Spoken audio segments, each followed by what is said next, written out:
meters this year and turned 18 last Saturday, so potential for a late birthday present. Also a good Dutch woman, Vera de Vries, in this, 16.10 at best. And that's who we're going to pick out first. Well, Dominguez actually alongside her. We haven't seen this often, but they are actually ordered by leg number in terms of those best times. And good to actually do that throughout the competition. Pretty helpful from a viewing perspective.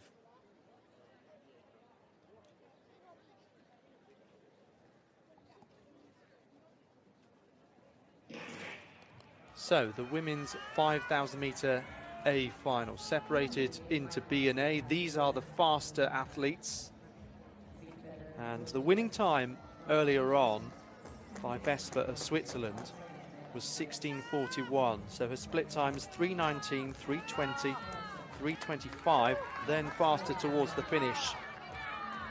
That was often quite an important fourth kilometre, 3:24, and then finally 3:13 when she really lifted the pace and also produced a time that some of these athletes might not better. They are at best around 16:10, and then some of the slower athletes around 16:40, 16:50. But it's up to these athletes on the track. Let's not get ahead of ourselves in predicting how this one might go.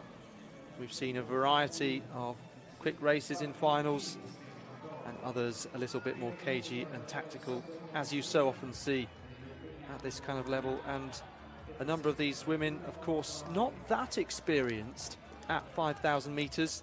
At the under-20s, it's a 3,000 and 5,000 that they do, and then moving up in distance, 5,000 and 10,000, that progression towards the under-23s. That was Oisin Perrin, who ran for Britain, just missed out on a medal in his final. Now cheering on the women's race.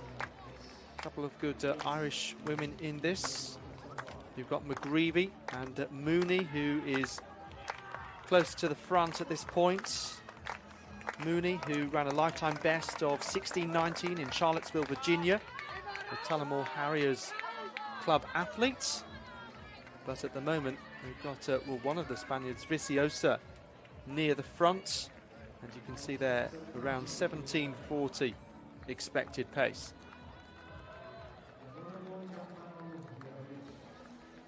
Well, it's interesting to see Viciosa up in the lead there. Her father, Isaac Viciosa, former European indoor 3,000 metre champion and European 3,000 metres record holder.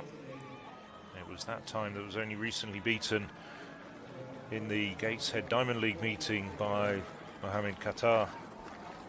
And of course Viciosa's sister, Carmen Viciosa, running for Spain last week in the European Under-23 Championships, running over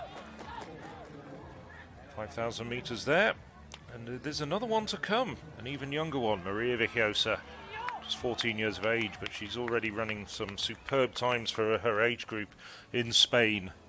So we could be seeing another Viciosa in 2 years' time, or even the European Under-18s. Sadly this year we've had to cancel the European Under-18s, which was scheduled for Rieti, owing to Italy's COVID restrictions, but I'm sure they'll be back on the calendar very soon. But we have had Rieti-like Italian weather, though, in Estonia, haven't we? Generally. Yeah, like the big rainfall in the middle of the and the thunderstorms. Yeah, we won't talk about that. Yeah. Well, it's all natural. It's Rieti-like weather now.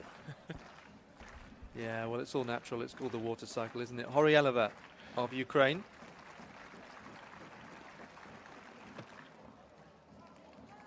Well, she is well over 6 meters in the first round here, gets the white flag. So early stages of this women's long jump final, and expecting that medalists could come around the 6 meters 50 mark perhaps. Let's wait and see. Horieleva of Ukraine, 6:29 to open up, and you can see there the wind above the 2.0 legal limit. same colours, but this time it's the Swede, Maja Åskog. So rapid down the runway and decent in the sandpit as well. Åskog trying to get on 2 podiums here.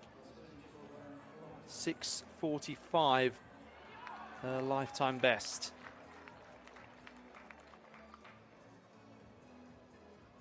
And that compares well to the top women in this competition, as we saw them line up. Asani 6:64, Ebasele 6:61 this year.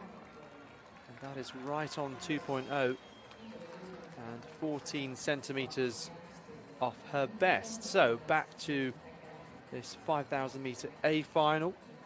And you can see there, well, similar sort of pace that we saw in the B final, but faster quality athletes. You've got Wawrzyniak of Poland, 16:12 at best, just leading this one out, with Viciosa just tucked in behind now. And Wawrzyniak, Polish under-20 silver medalist, actually set her 16:12 lifetime best at the Polish Senior Championships, where she finished 4th. So among the top athletes in this field, but you still have a very strong Spanish contingent behind. Mooney of Ireland also in the middle there, that I mentioned earlier. And what about the Germans? Heckel made a 32-second improvement in Karlsruhe, where she actually was second at the German under-23 championships. And Phil, just to clarify, some under-20s did feature at those under-23 championships, which is rather impressive.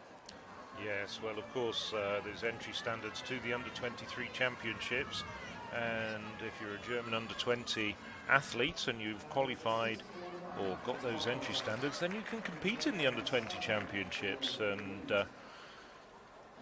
that's what a number of the athletes here have done. We had Olivia Girth, who won the 3,000 metres steeplechase yesterday. She won the European under-23 German title over the barriers, and the actual German under-20 championships themselves come up at the end of the month, on the 31st of July, I think it is, in Rostock. So there's perhaps a woman who'll be competing in them. I was going to say, yeah, Asani with that blue bib showing she's the European under-20 leader. And that is a big jump, looks to be over 650 now. In the first round, of course, I wonder whether the wind is legal this time around, because it's been fluctuating quite a bit, up to 3 meters per second at times, and she's well back from the board also. So Mikel Asani walking back now, 6:49. So moves her to the top of the standings in the early stages of this long jump final. So Marcel Nagy had a failure at 5:15, first time of asking. Now the Hungarian trying this height for a second time. And he's over.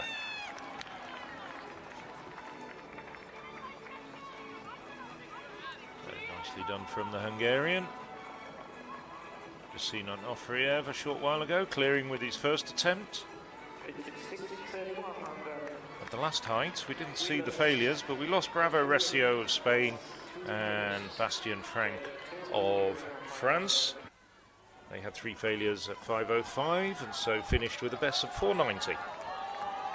Now, what's interesting about this final is that the Spanish athletes, they're now starting to move towards the front. Dominguez leading it out, who was right on the inside. You might remember there, I mentioned that she'd won 3,000 and 5,000 metre national under-20 titles. And incidentally, regarding the split times, they came through the first kilometre 3:26, so it was actually 7 seconds slower than the B race, but then real lift of pace, putting it right back on track, 6:40 compared to 6:39 earlier, and now they're getting faster and faster all the time. As I say, that Dominguez looks as though following that surge, the others are just going to close that gap again. So maybe she's just making sure, Phil, that this race is fast enough to make sure that they are indeed competitive rather than not slower than the B racers they absolutely wouldn't want to beat.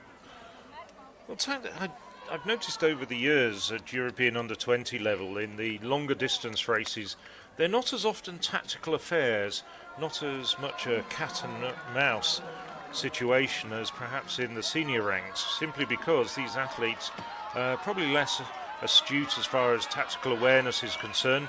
They probably don't even know who their competitors are in many cases and won't necessarily have raced against many of them.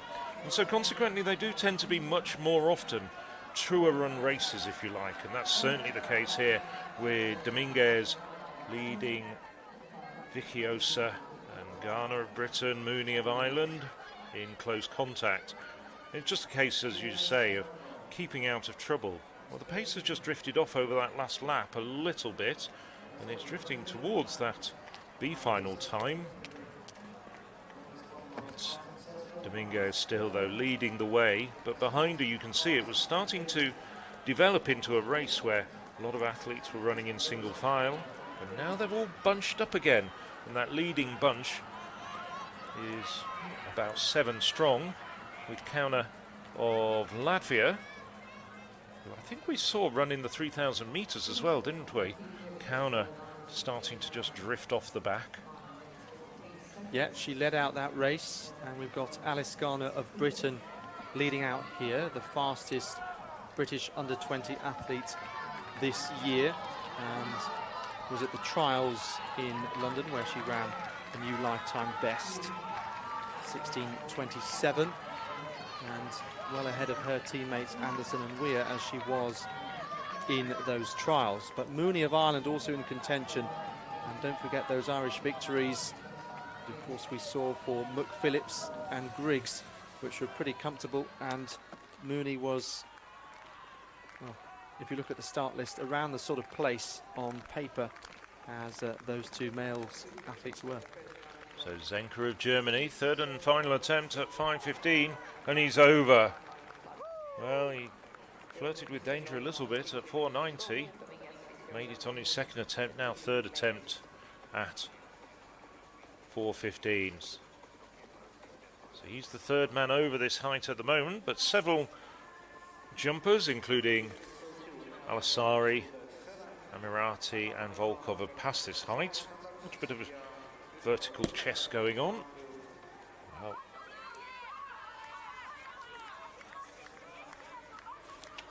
now it's Strahalev, and he's over. 2 attempts at 5:05, 3 attempts at 5:15, but he's still in the competition.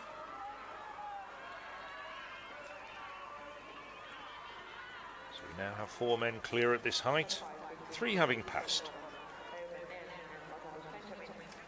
Nairn and Benjamin, 2 failures at the moment.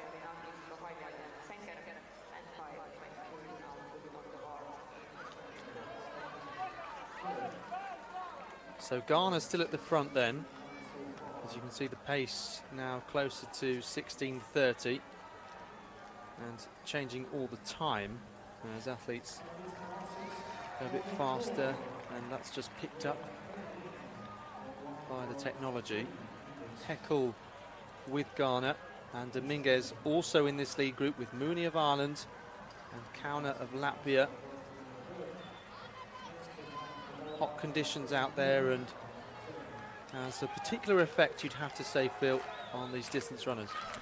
Without a doubt at the moment, and the pace has drifted back to 16.5-minute pace. Angela Viciosa, who we saw so much of in the first couple of kilometres, well, she's drifted out of contention. She's a long way back now. So we have a leading group of 6. Now Heckel just coming through for the first time. Dominguez takes the opportunity to surge once again. Well, Dominguez, the fastest woman in this race, best of 16:09, now pushing the pace with just 800 metres to go. That last lap, a 67 lap. Caune has got back up there, the Latvian, after seeming as though she was drifting away. It's Heckel, the German, at this stage in second place, trying to close the gap, and in doing so has splintered that leading group. Yeah, interesting to see how that pace bottom left just shot up as Dominguez came through into the lead there. But really tough battle for these athletes physically and mentally as well. What do you do in this situation? Caune was leading a few moments ago, and now she sees three women go into the distance away from her. Mooney, same sort of situation. Dominguez from Caune, from Heckel now, and they are 14 seconds faster with 1K to go. Just looking at that last split that we got, 13:14 compared to 13:28. Of course, it was a quick last kilometre of 3:13.4. Swiss athlete Vesper, but just look at Dominguez go now. So she hits the bell, and what can Caune and Heckel do about this? Caune in fourth place, some way back, then Stahl and Mooney, and Anderson then more than 100 metres back. Dominguez, Caune trying to manage that gap, but surely the quality of the Spanish woman is there. Heckel in that bronze medal position just at the moment. This is an agonising watch. 200 metres to go. And what does Dominguez have left? Two surges that we've seen to get in front and really test the athletes behind her. A gruelling task across 5,000 metres. Carla Dominguez just turned 18, and she's going to have a late birthday present now. Caune trying to close in second, but she wins an excellent silver for Latvia as Spain take gold. And then Heckel gets that bronze and a decent finish for the German.